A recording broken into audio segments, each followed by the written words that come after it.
Hi hello friends, welcome to Shreyas ಅಡುಗೆ ಮನೆ. ನಾನಿವತ್ತು ಹೆಸರುಬೇಳೆ ಪಾಯಸನ ಮಾಡ್ತಾಯಿದ್ದೀನಿ. ಈ ಪಾಯಸನ ಕ್ವಿಕ್ಕಾಗಿ ಮಾಡ್ಕೋಬೋದು, ತುಂಬ ಟೈಮ್ ಕೂಡ ಬೇಕಾಗಿಲ್ಲ, ತುಂಬ ಈಸಿಯಾಗಿ ಮಾಡ್ಕೋಬೋದು, ಅಷ್ಟು ರುಚಿಯಾಗಿ ಕೂಡ ಇರುತ್ತೆ. ಫಸ್ಟ್ ಟೈಮ್ ನಮ್ಮ ಚಾನಲ್ ನೋಡ್ತಾ ಇರೋರು ಪ್ಲೀಸ್ ಸಬ್ಸ್ಕ್ರೈಬ್ ಮಾಡ್ಕೊಳ್ಳಿ, ಹಾಗೆ ಪಕ್ಕದಲ್ಲಿರೋ ಬೆಲ್ ಐಕನ್ನ ಪ್ರೆಸ್ ಮಾಡಿ. ಈ ವಿಡಿಯೋ ಇಷ್ಟ ಆದರೆ ನಿಮ್ಮ ಫ್ರೆಂಡ್ಸ್ ಆ್ಯಂಡ್ ಫ್ಯಾಮಿಲಿಗೆಲ್ಲ ಶೇರ್ ಮಾಡಿ. ಈ ಪಾಯಸನ ನಾವು ಪೂಜೆ ಅಥವಾ ನೈವೇದ್ಯಕ್ಕೆಲ್ಲ ಯೂಸ್ ಮಾಡಿ ಒಂದ್ಸರಿ ಮಾಡಿ ಕುಡಿದ್ರೆ ಮತ್ತೆ ಮತ್ತೆ ಕುಡಿಬೇಕು ಅನಿಸುತ್ತೆ, ಅಷ್ಟು ರುಚಿಯಾಗಿರುತ್ತೆ ಈ ಪಾಯಸ. ಬನ್ನಿ ಹೇಗೆ ಮಾಡೋ ವಿಧಾನವನ್ನು ನೋಡ್ಕೊಳ್ಳೋಣ. ಮೊದಲಿಗೆ ನಾನಿಲ್ಲಿ 1 ಕಪ್ ಆಗೋಷ್ಟು ಹೆಸರುಬೇಳೆಯನ್ನು ತೊಗೊಂಡಿದ್ದೀನಿ, ಹಾಗೆ ಅರ್ಧ ಕಪ್ಪಷ್ಟು ಸಬ್ಬಕ್ಕಿಯನ್ನು ತೊಗೊಂಡಿದ್ದೀನಿ, 1-2 ಟೇಬಲ್ ಸ್ಪೂನ್ ಆಗೋಷ್ಟು ರೇಷನ್ ಅಕ್ಕಿಯನ್ನು ತೊಗೊಂಡಿದ್ದೀನಿ. ನೀವು ಯಾವ ಅಕ್ಕಿ ಕೂಡ ಯೂಸ್ ಮಾಡ್ಕೋಬೋದು. ನಾನಿಲ್ಲಿ ಒಂದು ಬಾಣಲಿಗೆ ಇವಾಗ ಹೆಸರುಬೇಳೆನ ಹುರ್ಕೋತೀನಿ. ಇದನ್ನು ನೋಡಿ, ತೀರಾ ಕಪ್ಪಾಗೋವರೆಗೂ ಎಲ್ಲ ಹುರ್ಕೊಳ್ಕೋಬೇಡಿ, ಇದು ಬೇಗನೆ ಫ್ರೈ ಆಗಿಬಿಡುತ್ತೆ. ಒಂದು ಸ್ವಲ್ಪ ಹೊಂಬಣ್ಣ ಕೆಂಪಾಗಿ ಬಂದ್ರೇ ಸಾಕು, ಅಷ್ಟು ಫ್ರೈ ಆದರೆ ಸಾಕು. ನೋಡಿ, ಈ ಥರ ಫ್ರೈ ಆದರೆ ಸಾಕು. ನಾನು ಇವಾಗ ಸಬ್ಬಕ್ಕಿನ ಹಾಕ್ತಾಯಿದ್ದೀನಿ. ಸಬ್ಬಕ್ಕಿ ಕೂಡ ಹಾಕಿ ಅಷ್ಟೇ, ತುಂಬ ಹೊತ್ತು ಫ್ರೈ ಮಾಡ್ಕೋಬಾರ್ದು. ಇದ್ರ ಜೊತೆಗೆ ನಾನು ಇವಾಗ ಒಂದು ಸ್ವಲ್ಪ ರೇಷನ್ ಅಕ್ಕಿ ಕೂಡ ಆ್ಯಡ್ ಮಾಡ್ಕೋತೀನಿ. ನೋಡಿ, ಇಲ್ಲವ ನಾನು ರೇಷನ್ ಅಕ್ಕಿ ಬದಲಾಗಿ ನೀವು ಯಾವ ರೈಸ್ ಯೂಸ್ ಮಾಡ್ತಿರೋ ಮನೆಯಲ್ಲಿ ಅಡುಗೆಗೆ ಆ ರೈಸ್ ಕೂಡ ಯೂಸ್ ಮಾಡ್ಕೋಬೋದು. ಈ ಪಾಯಸ ತುಂಬ ಚೆನ್ನಾಗಿರುತ್ತೆ, ಒಂದ್ಸಲ ಟ್ರೈ ಮಾಡಿ. 1 ಗ್ಲಾಸ್ ಕುಡಿದ್ರೆ ಮತ್ತೆ ಮತ್ತೆ ಕುಡಿಬೇಕು ಅನಿಸುತ್ತೆ, ಅಷ್ಟು ರುಚಿಯಾಗಿರುತ್ತೆ. ನೋಡಿ, ಇಷ್ಟು ಫ್ರೈ ಆದರೆ ಸಾಕು. ಇದನ್ನು ಒಂದು ಸ್ವಲ್ಪ ತಣ್ಣಗಾದ್ಮೇಲೆ ನಾನೇ ತೊಳ್ಕೊಂಬರ್ತೀನಿ. ಇದನ್ನು ತೊಳ್ಕೊಂಬಿಟ್ಟು ಇವಾಗ ಒಂದು ಕುಕ್ಕರ್ಗೆ ನಾನು ಇವಾಗ ಹಾಕ್ತಾಯಿದ್ದೀನಿ. ನೋಡು, ಅಕ್ಕಿನ ನಾವು ಡೈರೆಕ್ಟಾಗಿ ಹಾಕಿರ್ತೀವಲ್ಲ, ಹಾಗಾಗಿ ಇದರಲ್ಲಿ ಸ್ವಲ್ಪ ಧೂಳು ಇರೋದ್ರಿಂದ ಸ್ವಲ್ಪ ಚೆನ್ನಾಗಿ ತೊಳ್ಕೊಂಡು ಇವಾಗ ಪಾತ್ರೆಗೆ ಹಾಕ್ತಾಯಿದ್ದೀನಿ.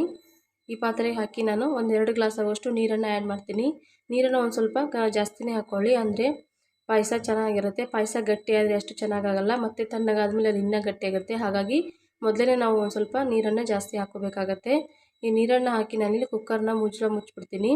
3 ವಿಸಿಲ್ ಕುಕ್ಕರ್ನ ವಿಸಿಲ್ನ ಕೂಗಿಸ್ಕೋಬೇಕು. ಹಂಗೂ ಕುದಿಲಿಲ್ಲ ಅಂದರೆ ಮತ್ತೆ ಬಿಸಿ ನೀರನ್ನು ಆ್ಯಡ್ ಮಾಡಿ ಕುದಿಸ್ಕೋಬೇಕು, ಅಂದ್ರೆ ಚೆನ್ನಾಗಿ ಆಗುತ್ತೆ ಇದು. ನೋಡಿ, ಇವಾಗ ತೋರಿಸ್ತಾ ಇದ್ದೀನಿ 3 ವಿಸಿಲ್ ಆದಮೇಲೆ. ನೋಡಿ ಎಷ್ಟು ಚೆನ್ನಾಗಿ ಬೆಂದಿದೆ ಅಂತ. ಇವಾಗ ನಾನು ಒಂದು ಪಾತ್ರೆಗೆ ಬೆಲ್ಲನ ಹಾಕ್ತಾಯಿದ್ದೀನಿ. ಇಲ್ಲಿ 1 ಕಪ್ ಬೆಲ್ಲನ ತೊಗೊಂಡಿದ್ದೀನಿ. ಈ ಬೆಲ್ಲನ ಪಾಕ ಮಾಡ್ಕೋಬೇಕಾಗಿಲ್ಲ, ಸ್ವಲ್ಪ ಜಸ್ಟ್ ಕರಗಿದ್ರೆ ಸಾಕು. ನೋಡಿ, ಇವಾಗ ಬೆಲ್ಲನ ಕರಗಿಸ್ಕೊತಾ ಇದ್ದೀನಿ. ಬೆಲ್ಲ ನಿಮ್ಗೆ ಇಷ್ಟವಾಗಿ ಇಷ್ಟಕ್ಕೆ ತಕ್ಕಾಗೆ ಸ್ವೀಟ್ ತಕ್ಕಾಗೆ ಹಾಕ್ಕೋಬೋದು. ಬೆಲ್ಲ ಜಾಸ್ತಿ ತಿನ್ನೋರು, ಸ್ವೀಟ್ ಜಾಸ್ತಿ ತಿನ್ನೋರು ಸ್ವಲ್ಪ ಬೆಲ್ಲನ ಜಾಸ್ತಿ ಹಾಕ್ಕೊಂಡು ಮಾಡ್ಕೋಬೋದು. ನೋಡಿ, ಇವಾಗ ಬೆಲ್ಲ ಎಲ್ಲ ಕರಗಿದೆ. ಇವಾಗ ಇದನ್ನು ಸೋಸ್ಕೊಂಡ್ಬಿಡೋಣ. ಇದರಲ್ಲಿ ಸ್ವಲ್ಪ ಕಸ ಕಡ್ಡಿ ಏನೇ ಇದ್ದರೂ ಕೂಡ ಫಿಲ್ಟ್ರ್ ಆಗುತ್ತೆ, ಹಾಗಾಗಿ ಈ ಥರ ಸೋಸ್ಕೊಂಡ್ಬಿಟ್ಟು ಇದನ್ನು ಹಾಕ್ತಾಯಿದ್ದೀನಿ. ಈ ಬೆಲ್ಲ ಮತ್ತು ಹಾಕಿದ ಮೇಲೆ ನಾವು ಬೇಳೆಗುಂಡು ಅಂತ ಯೂಸ್ ಮಾಡ್ತೀವಲ್ಲ ಮನೆಯಲ್ಲಿ, ಅದನ್ನು ಅಥವಾ ಇಲ್ಲಾಂದ್ರೆ ನಾವು ಆಲೂಗಡ್ಡೆ ಸ್ಮ್ಯಾಶ್ ಮಾಡೋಕ್ಕೆಲ್ಲ ಯೂಸ್ ಮಾಡ್ತೀವಲ್ಲ, ಅದನ್ನು ತೊಗೊಂಡು ಒಂದು ಸ್ವಲ್ಪ ಚೆನ್ನಾಗಿ ನುಣ್ಣಗೆ ತಿರುಗಿಸ್ಕೊಂಡ್ಬಿಟ್ಟು ತೊಗೊಳ್ಳಿ. ಇಲ್ಲಾಂದರೆ ಬೇಳೆ ಕಣಗಳು ಹಾಗೆ ಅಕ್ಕಿ ಕಣಗಳು ಹಾಗೆ ಉಳ್ಕೊಂಡ್ಬಿಟ್ಟಿರುತ್ತೆ, ಅಷ್ಟು ಪಾಯಸ ಅಷ್ಟು ಚೆನ್ನಾಗಾಗಲ್ಲ. ನಾನು ಇಲ್ಲಿ ಒಂದ್ಸರಿ ಮಿಕ್ಸ್ ಮಾಡ್ಕೊಂಡ್ಬಿಟ್ಟು ಈ ಬೇಳೆ ಗುಂಡಿಲಿನ ಇದನ್ನು ಚೆನ್ನಾಗಿ ಸ್ಮ್ಯಾಶ್ ಮಾಡ್ಕೊಂಡು ಬಂದಿದ್ದೀನಿ. ನೋಡಿ, ಈ ಥರ ಕನ್ಸಿಸ್ಟೆನ್ಸಿ ರೆಡಿಯಾಗಿದೆ. ನೋಡಿ, ಪಾಯಸ ಎಷ್ಟು ಚೆನ್ನಾಗಿ ಕಾಣಿಸ್ತಿದೆ ಇವಾಗಲೇ ಅಂತ. ಇದಕ್ಕೆ ನಾನು ಒಂದು ಸ್ವಲ್ಪ ಏಲಕ್ಕಿ ಹಾಗೆ ಒಂದು ಸ್ವಲ್ಪ ಲವಂಗನ ಪೌಡ್ರ್ ಮಾಡಿ ಇಟ್ಕೊಂಡಿದ್ದೆ, ಅದನ್ನು ಆ್ಯಡ್ ಮಾಡ್ತಾಯಿದ್ದೀನಿ. ಹಾಗೆ ನಾನು ಗೋಡಂಬಿ ಮತ್ತು ದ್ರಾಕ್ಷಿನ ತುಪ್ಪದಲ್ಲಿ ಹುರ್ಕೊಂಡು ಇಟ್ಕೊಂಡಿದ್ದೆ, ಅದನ್ನು ಕೂಡ ಆ್ಯಡ್ ಮಾಡ್ತಾಯಿದ್ದೀನಿ. ಸ್ವಲ್ಪ ಕಾಯಿ ತುರಿನ ಹಾಕ್ಕೋತಾಯಿದ್ದೀನಿ, ಒಣ ಕೊಬ್ಬರಿ ತುರಿನ ಆ್ಯಡ್ ಮಾಡ್ಕೋತಾಯಿದ್ದೀನಿ. ಡ್ರೈ ಫ್ರೂಟ್ಸು ನಿಮ್ಮ ಇಷ್ಟ, ಎಕ್ಸ್ಟ್ರಾ ಕೊಬ್ಬರಿ ಕೂಡ ಹಾಕ್ಕೋಬೋದು, ತುಂಬಾ ಚೆನ್ನಾಗಾಗುತ್ತೆ. ಕಾಯಿ ತುರಿನ ಮಾತ್ರ ಮಿಸ್ ಮಾಡದೆ ಹಾಕಿ, ಆ ತಿನ್ನೋವಾಗ ಕಾಯಿ ತುರಿ ಸಿಗುತ್ತಲ್ಲ, ತುಂಬ ಚೆನ್ನಾಗಾಗುತ್ತೆ. ಹಾಗೆ ನಾನು ಇಲ್ಲಿ 1 ಕಪ್ ಆಗೋಷ್ಟು ಹಾಲನ್ನು ಹಾಕ್ತಾಯಿದ್ದೀನಿ. ಹಾಲು ಹಾಕಿದ ಮೇಲೆ ತುಂಬ ಹೊತ್ತು ಬೇಯಿಸ್ಕೊಳ್ಳೋಕ್ಕೆಲ್ಲ ಹೋಗಬೇಡಿ, ಒಂದು ಸ್ವಲ್ಪ ಚೆನ್ನಾಗಿ ಮಿಕ್ಸ್ ಮಾಡ್ಕೊಂಬಿಟ್ಟು ಸ್ಟವನ್ನು ಆಫ್ ಮಾಡ್ಕೊಂಬೇಡಿ. ಇಷ್ಟ ಆದರೆ ಪಾಯಸ ರೆಡಿಯಾಗುತ್ತೆ, ತುಂಬಾ ಚೆನ್ನಾಗಾಗುತ್ತೆ.